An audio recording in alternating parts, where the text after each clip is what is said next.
السلام علیکم. ډېر شه کسان نننۍ ویډیو چې دا د هغې کسانو دپاره ده چې زما سره رابطې ډېرې زیاتې کېږي. د بېګانو خارج دی پوځ راوستی یم.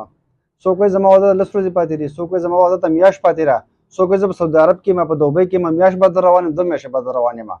نو دا دغې کسانو دپاره دا ویډیو ده چې تاسو پریشانه کېږئ مه په ټینشن کې ځان مه اچوئ. انشاءالله الله به خیر کړي.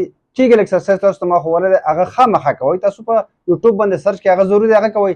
کم کسان چې فرض کړه راورسي څنګه په ایرپورټ باندې نو ډایرکټ ما کلینیک ته راشئ انشاءالله زه به ستاسو سره رهنمایي وکړم میډیسن به درکوم.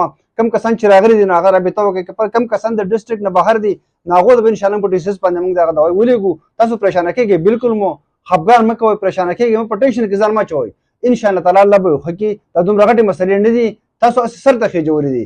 انشاءالله تعالی کم کسان چې په دې پریشانۍ کې دي د واده نه یېرېږي نو د هغو دپاره دا ویډیو ضروري ده چې انشاءالله تاسو به ښه کېږئ که خیري په دعاګانو کې